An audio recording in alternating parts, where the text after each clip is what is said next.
Okay, so now on to our current thinking on investments and our positioning accordingly, because we have made some meaningful changes to strategies. And it's very important that we cover those off in the detail, and I'll try to explain to you what it is that we've been doing and why.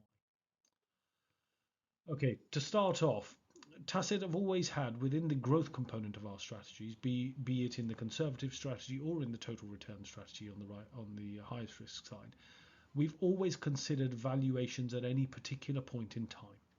So there is no holy grail to say that we will only buy this, we will only buy that. We are very, very open to buying anything that we believe is valued at either a discount to its long-term historical value or a discount to what we believe its future value may well be.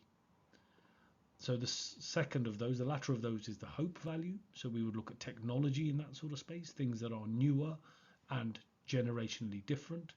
And on the other side, we would look at markets like the UK and certain Asian markets now and say, actually, and European markets say, are they cheap in the historic context? They may not grow, they may not have super growth characteristics, but what they will have is long-term cash flows that will grow in line with global growth. And in that scenario, are they cheap enough for you to want to own them?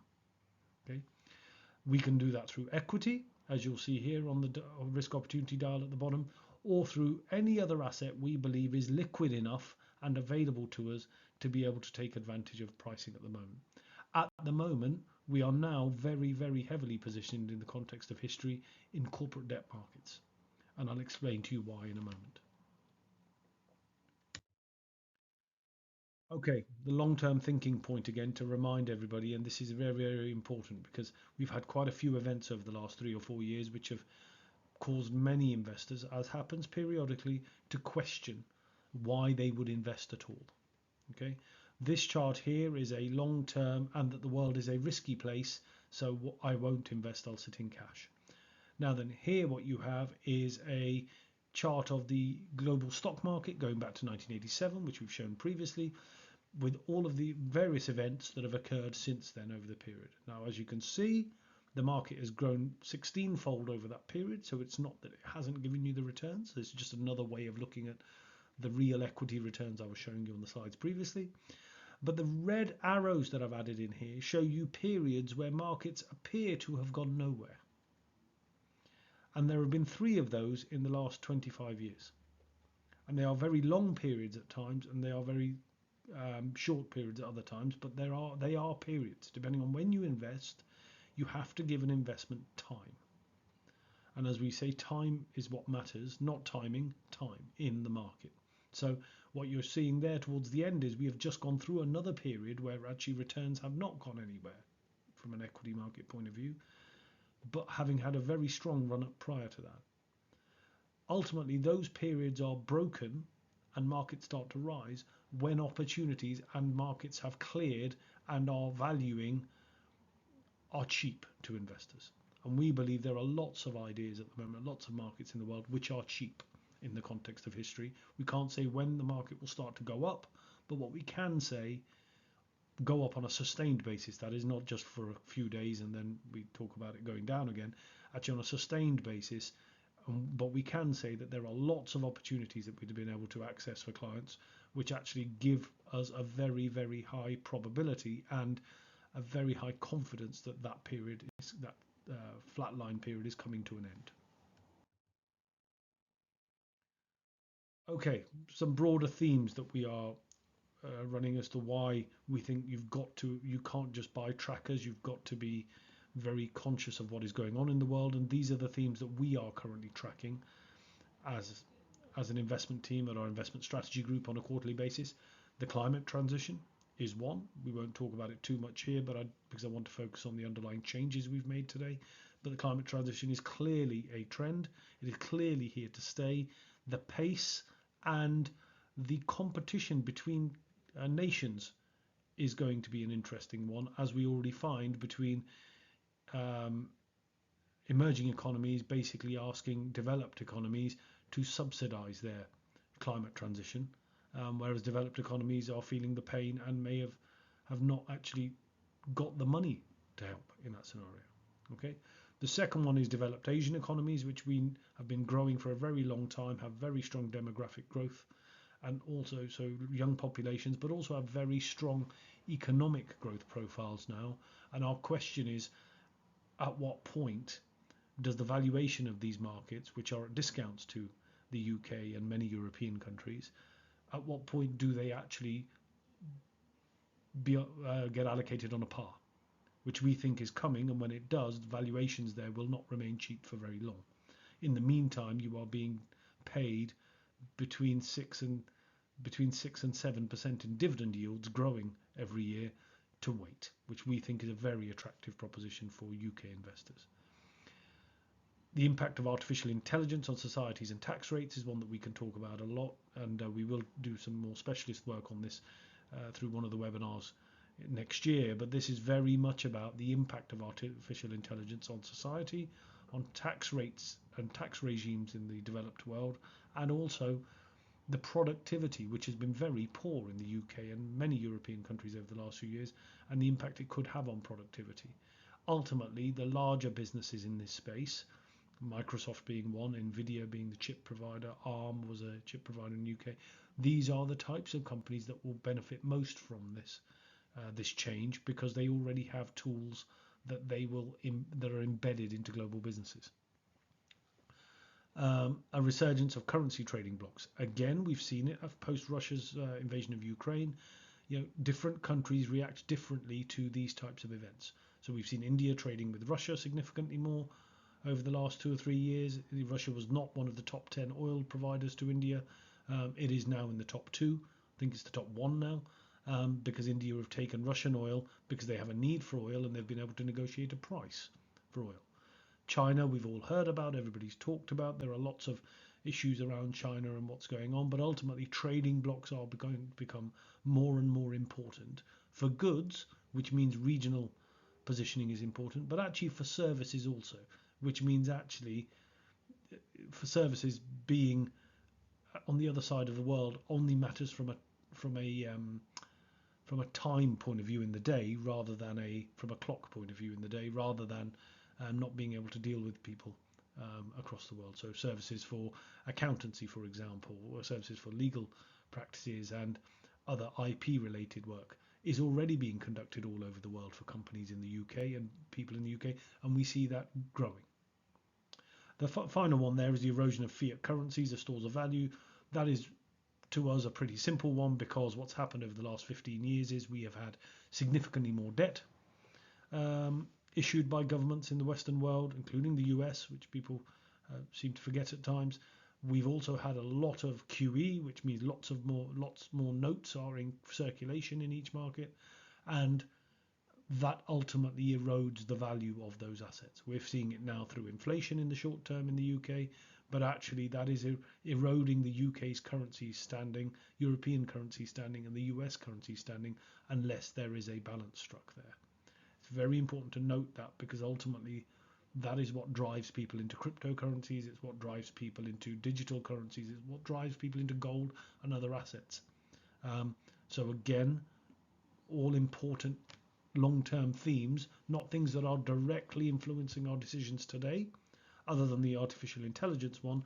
The rest are inbuilt and are progressive themes that we monitor and track. Why do we track them? Right, okay. The reason we have to track those top-down themes is actually there's two charts here, one of India's GDP, gross domestic product, and one of the UK's declining GDP per hour worked. Okay, so that is the growth per hour. That shows that our productivity has tailed off in the UK. But the lines are not what I'm most interested in here. The first thing to bear in mind here is that the dotted line, different time frames, but is the trend growth rate historically. Okay, what you see in the Indian chart, just above about in the middle, is a dip. That was COVID. Post-COVID, what you see is that India has accelerated its growth by taking advantage, as I've said, by cheap oil from Russia and by doing certain things and taking market share from other countries, while the UK's line has flatlined. Okay, we know the UK's line is flatlined because we hear about it all the time, but the reason for showing these charts is these things creep up on you and happen a lot quicker than you think. That Indian line going like that and the UK line going like that, that means that India will be ranking further and further up the GDP league tables globally quicker, and the UK will be declining quicker than was previously thought. This is going on across Europe. It could have been any European country on the right hand side here, but it is important, very important, to bear that in mind and to see that these things are going on. So although we see investment returns haven't been fantastic over the recent time, we do see economic growth and the move from the west to the east working through at a pace, at a quicker pace than we would have previously expected. Okay, ultimately we can't see any real rise in asset values in the developed world, especially in the UK, until we see that inflation has been brought under control. This slide here shows you three lines. The top line is the next 10 years. The 10-year expected inflation rate in the UK, at any point in time, going back to 2005, and the current predicted rate on the right-hand side at the end. The US, which is in turquoise, and Europe, which is in grey at the bottom.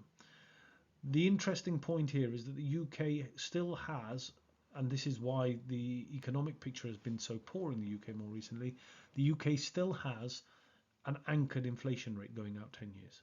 Okay, it's well within the historic bands, and everybody had got used to inflation not being around. But what this chart is showing you, that actually inflation does come back. It's just it's when it comes back, and that the UK has a 1% higher inflation rate than the US and has done for nearly 20 years now. That is not a problem. The important part here is that it's anchored, because that then gives us a forward-looking view on what it is that we need to generate for clients, coming back to real returns, to outstrip that inflation rate after charges, after taxes, and after their returns, after their withdrawals. Okay, the important bit here is that the UK and US, the US being the most important market in the world, their inflation expectations are still anchored going forward at around 3% in the UK, 3.5% in the UK, and 2.5% in Europe, in the US. That is not a problem. That is a good thing. We've had adjustments in asset prices to reflect those moves from very low levels in Europe and the US, but now we are starting to see the other side of that, we believe. So in that context, where are current valuations? Okay, just a very simple reminder for those, or a quick a teach-in on what drives returns. Historic returns do not drive future returns. So if something went up by 15% last year, it does not mean it will carry on going up. Ultimately, what drives investment returns for fixed interests assets, which is our stabilizer component predominantly historically, and equity market returns, are these three components. So for fixed interest returns, it's the income at the bottom that you receive when you're buying it. If it is trading below its ultimate redemption value, any gain you may make from that. And in between, the period between that now and that redemption date, if there are any shifts in yield curves, i.e. people's expectations are that interest rates will be higher or they will be lower. We've just gone through a period where they have moved from a very low expectation of interest rates to a very high expectation of interest rates, and that has led to capital losses in fixed interest for people. Okay, it's offset the two bottom boxes. In equities, you get the dividend you receive this year, the earnings growth that the company generates, which then grows that dividend yield, and any multiple expansion that may come, i.e. you buy something when it is trading on 15 times earnings and it goes up to trade at 20 times earnings. That multiple expansion is a very positive return enhancer. But when things are expensive, that multiple expansion becomes a multiple contraction, as yield curve shifts do for fixed income, to offset any of the returns that you've made in the short term. So those two top boxes, the yield curve shift and the multiple expansion, are very important to have a view on before you invest. Because everything else being equal, you would get, if those two were flat during your holding period, you would get the income yield plus the pull to redemption on a fixed income return, or you would get the dividend yield today plus any growth in that dividend yield on the equity market side. So where are we? Now, in our world, our mind and our thinking, we are back to normality, i.e. we are back to where we used to be pre the financial crisis of 2008. In the sense that on the right-hand side here, that is showing you that in the US, if you buy a US government bond, 10-year government bond today, and strip out the inflation expectation that I was showing you earlier in the charts, you could expect to receive a 2% real return for taking no risk, for just embracing the US government's risk. That is back to where we were in the early 2000s and actually is very attractive to US investors. Okay, that's pre any charges. On the right hand side, what you have is what is known as the cyclically adjusted price earnings ratio for the US equity market. Okay, going back to about 1875. Now, cyclically adjusted price earnings ratios are basically showing you how much you are paying in multiples for current earnings if those current earnings are smoothed out through an economic cycle. So a oil and gas company, for example, makes more money when the oil price is high, makes less money when the oil price is low, but through a cycle, taking in the average oil price, what are their earnings, and then looking at today's price to say, is that expensive or cheap? This is just for the US equity market, because the US equity market is about 58% of the global market and is actually ultimately a key driver of all markets. What this is showing you is the current cyclically adjusted price earning ratio is 30.8. Okay, that is not cheap. It's not as expensive as it has been in 2000 and it was prior to the market corrections of the last 18 months, but it is showing you it is not cheap as it was in 1921. So in that environment, you have to be careful and selective in what you own in equity markets. And if that CAPE ratio was in the bottom area of that chart between the 5 and the 15, you would buy that. And as in the growth component of our strategies, we would be fully loaded into those assets. Why? Because the valuations were allowing us, going back to mean reversion, an opportunity to buy things at significant discounts to where they were previously. At the moment, these two charts are showing opposite pictures, which needs to be considered and actually creates opportunities if we are willing to embrace them, which we are for clients. Now then, why that valuation matters is because looking forward, ultimately that's what drives your return, coming back to the multiple expansion or contraction that I talked about. So on the left hand side here, you have the US, the inverse of what I've just showed you of the cyclically adjusted PE ratio. This is showing you that when that is low, as in 1920, between 1920 and 1930, when it was low, your forecast returns were extremely high. Now, as in 2003, when the valuations are still relatively high or elevated, your future returns, all other things being equal, are being shown as positive, but not great real return. So a 1.9 positive real return going forward, which is very similar to what you would get from government bonds in the US, as I showed you a moment ago, but actually you would be embracing equity market volatility for doing that. So it's not paying you a premium at this stage. On the right hand side here is what you have is the index for high yield bonds, i.e. before a company issues equity, it can issue debt.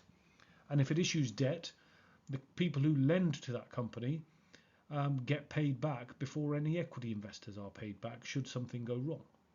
The other point there is that if you are that lending to the company, for want of a better term, also generally has some sort of collateral attached to it. That may be property, it may be assets, it may be revenue streams, it could be lots of different things. But ultimately it means you are more secure than buying an equity. At the moment, this chart is showing you that the current yield, i.e.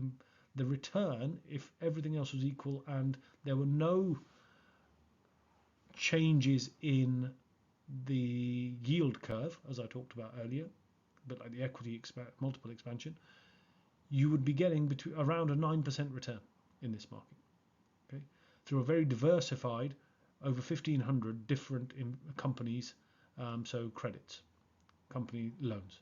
That is a very, very attractive return in the context of history in an environment where economic growth is poor and inflation is expected to be forecast to be around 3 to 3.5%. That is a 6.5% real yield return if everything else stays equal. Now, there are two ways that that could be improved or reduced. One is that companies do not pay, and therefore you have credit risk, which means you lose some of your return. Or the other side of that is that actually the yield curve shifts down, as it can as with equities, multiples can go up or go down, and it shifts down and expectations for interest rates come down going forward. And in that environment, you would end up with a capital enhancement here. So there are different things, but the starting valuations to us show very contrasting and very stark differences at this stage, which is why we've made some of the changes we've made in our strategies. Our framework for investing, in a bit more detail here, is in the middle there you have core growth. You should expect us, which is trying to generate the long-term inflation plus 5 target that we showed you that equities have historically generated. So what we're saying there is if everything is equal, markets are fairly valued, economic growth is okay, debt levels are okay, and earnings outlooks look okay, you would just buy the equity market. And rising tides lift all boats. That would be the scenario. Okay? That would give you your 5% because that's what history shows. On the right-hand side here, we have opportunistic growth, which we have an allocation to, always have an allocation and sometimes a very large allocation. That is where things are extremely cheap at this stage and we think will mean revert up and will provide significant returns above that CPI plus 5 over the medium term, i.e. plus 7 at least, or companies that have very strong cash flow growth for structural reasons. Technology companies at the moment, for example. Historic valuations are less relevant to technology companies or established technology companies than the future cash flows that they could generate and the sustainability of those cash flows, we would argue. And ultimately a valuation uplift potential. So that's where the returns would come from. Historically, those, if you look at the bar along the middle, those type of returns have come from Asian equities, emerging markets, and more thematic areas. Okay, the middle one has come from developed market equities.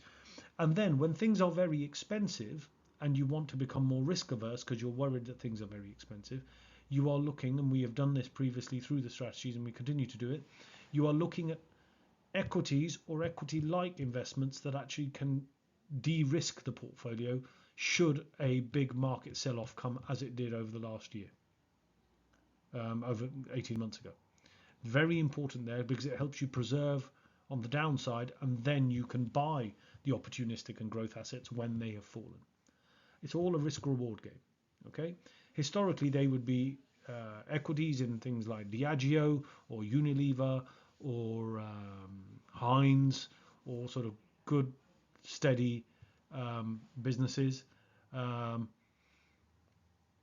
the or they could be in bonds, in those high yield credits that I've talked about, emerging market bonds issued by non G7 governments, i.e. not the UK government, by Tesco, for example, or by Rolls-Royce, or by Diageo, or by, as I said, Unilever. Okay, historically the returns they offer over the last 10 years have not been great enough for us to want to consider investing there, so we've bought different equity in that space. And now with interest rate expectations where they are and yields where they are, as I was just showing you, at 9.5%, that's much more interesting because that does give you more than your CPI plus 5 target without some of the market risk. So here are where we're positioned, which is very important to bear in mind. So this is the same slide but with the different assets. So I've highlighted there we've invested quite heavily in high yield credit. I'll give an example in a moment of how much of a strategy might be invested there at this stage. Varies by strategy, obviously. High yield credit, we've got 3 different exchange traded funds there, all listed daily, are liquid, and have at least 300 credits underneath each of them. One of them has 1,549 to give you an idea of how diversified they are, and are providing us with gross redemption yield, so the income yield and the yield of the pull to par of about 9% at this stage, which again is significantly ahead of the CPI plus 3, but means that we have actually replaced some of the developed market equity in the core growth component with that exposure, with the view that it provides a very good opportunity to clients. The core of the portfolio, as I've said, you would expect to see, is actually now in index tracking vehicles, tracking the FTSE in the UK, the S&P 500 index in the US, and the European market outside of the UK. That is to provide cheap, effective exposure to the core of the portfolio. We have risk management tools in our strategies that stop us going to zero in the core growth component. 30% is the minimum we can have, and that is because we may be wrong. And if we're wrong, we do not want to be on the wrong side of that trade for our clients. So that from a risk management point of view, we will always have 30% in that strategy in that area, and we are at the lowest end now, to give you an idea. As you would expect, as we see lots of opportunities and markets having future returns potential. The next area is the opportunistic growth, which falls into two different areas. One is the Asian equities, which I've talked about before, which you can see at the bottom, which we've increased again, this time with the inclusion of the Artemis Smart Graph Emerging Market Equity Fund. That is a fund which has a very heavy, it's a global equity fund, but does have a very heavy Asian exposure. About 75% of it is in Asia, and a large chunk of that Asian exposure is actually in China and Hong Kong, because we see those markets as cheap and still generating significant growth, and the valuations there are giving us enough skin in the game to deal with the political risk that attaches there. At the top there, you'll see thematic equities circled, and also the top box with the Invesco QQQ tracker, which has been in strategies for just over 12 months and has generated a very strong return. And we have now also just added back into strategies, having held it all the way through to, I think, 2019, if my memory serves me correct, the Scottish Mortgage Investment Trust, which again is a technology investment vehicle, but has very much more of the cutting edge and newer companies in it, whereas the Invesco tracker, the QQQ, has very much of the larger Microsofts and Apple type exposures within it. So we've decided that we feel the valuations there have fallen to a level where they are very attractive, and the AI theme is something that we are accessing through that holding. So to give you an idea on the context of how much we've put into high yield bonds as opposed to equity, this is an example of one of our strategies. It's the real return strategy, but all the strategies are broadly the same. So of the growth component of a strategy, which can make up 60, 70, 80, 90%, depending on which strategy you're in, about a third of it now is in credit, and about 2/3 of it is in equities. And that is the highest level of credit we have had in our strategies since inception, to give you an idea, about 50% higher than the previous highest level. So it gives you a good idea on where we see the opportunity. Where we have held credit previously, it has generally been as a risk diversifying tool in the defensive growth component of portfolios. We now very much see it as an opportunity generator and a return generator going forward with the yields that we've explained and I've highlighted. Again, our approach is unconstrained. Our strategies, we allow ourselves the flexibility within our structure, within the risk framework, to do this, because ultimately we are here to generate total returns for our clients, whether they come from income or from capital. At different times they come from different elements. Here is an explanation of just very quickly on one of the strategies on the allocation changes that have happened. So on the right hand side, you'll see the regional exposure changes. The biggest change there is actually a move with more money out of the UK and into Europe, on the grounds that European valuations are on a par with the UK, and we have a more diversified economic picture than just the UK, and a few percent out of the US, which has generally gone into Asia. As I've said, we've increased the Asian exposure again to just under 30% now actually is in Asia of the strategies. On the left hand side, you'll see a style box which shows you very clearly that actually we have all of the investments we have in the equity pot of investments of the strategies are different. Some are very cheap, so they're on the left hand side in the top corner. Some are higher growth investments, so they're on the right hand side in this quadrant. But we have a blend of investments across the whole of that spectrum from left to right, which is very interesting and actually shows you that we're not just exposed to any one area at this stage. We see lots of different opportunities, and we'll be looking to take advantage of them, and have taken advantage of them, to try and generate some very strong positive returns going forward from here. Why do we believe we're in a better place now? This is an impact of income yields on our strategy. So we've talked last time and the time before about how the yields on our strategies have gone up meaningfully since inception. So you'll see here the lines at the bottom are our strategies yields going back to 2010 and to now. And this is just the income yield, by the way. This is not anything to do with the redemption yields. This is purely income yield. But also what you see is the dotted line, which is the 10-year UK government bond yield. So 13 years ago when we launched, 14 years ago when we launched the firm, government bond yields were higher than the strategies, but we believed that actually those yields would be coming down over a period of time, and actually more of the return would come from capital growth in the strategies, which is how it worked out. Then in 2019, as you can see, the dotted line fell below the yields. We started to become nervous, and that's why we sold things like Scottish Mortgage and others at that time, because we felt that markets had got ahead of themselves in capital growth. Now, interestingly, for the first time in a very long time, our strategies are yielding broadly in line with the 10-year UK gilt, both of which are providing you real returns in current income, i.e. what you will receive year on year. The difference between the 10-year gilt and our strategies is you also have the upside potential in the capital of our strategies, as I've explained all the way through the presentation, which is actually the why you invest in the first place rather than staying in cash.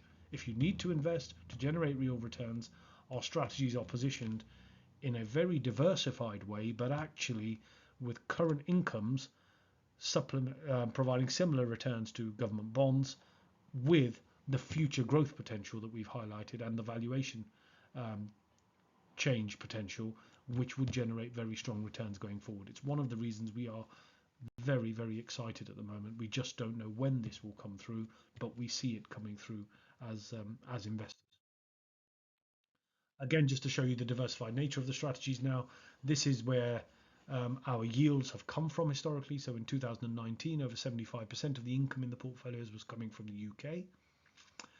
Now, over 75% is coming from overseas, which is a significant change and actually an interesting diversification metric in our strategies. Why technology? Very quickly, I'm conscious of time. Why technology? Very quickly. Well, although technology has had a very volatile period, technology companies are super normal profit generators, as you can see from the red line here, which we've shown you before, and they have many levers they can pull to remain significantly better profit generators than the broader market in the blue and the green. It's very important because that money can then be spent to take advantage of the future opportunities in AI and others to then re-enhance again their returns going forward. So I wanted to put that in because it's not all about high yield and incomes. Actually, technology and being willing to embrace technology, even though it feels very risky based on the last few years' volatility, is very important to us as a medium-term theme. So just very quickly, investment conclusions. It's a difficult environment. We know that, but there are opportunities. There will be lots of events or risks that come up that some we know about and can predict, some we can't. The interest rate adjustment we believe has happened. Inflation expectations are well anchored.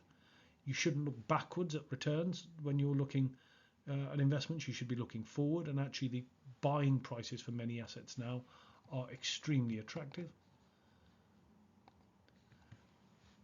We believe that adjustment has led to significant opportunities, as I've tried to highlight today, that there are lots of opportunities around. The US equity market does lead the world, but it is not cheap. So our exposure is very specific to the technology areas of that market rather than to the broader areas of that market, because we are worried that some of those broader areas will struggle as areas in the UK market and the European markets have struggled over the next few years. The yields on company credit are very attractive in our view for real return investors. and that's why we've got significant holdings in that area now, as well as Asia, which generates very strong yields, i.e. income yields in the short term, but also have significantly better demographics and economic growth prospects than the developed world.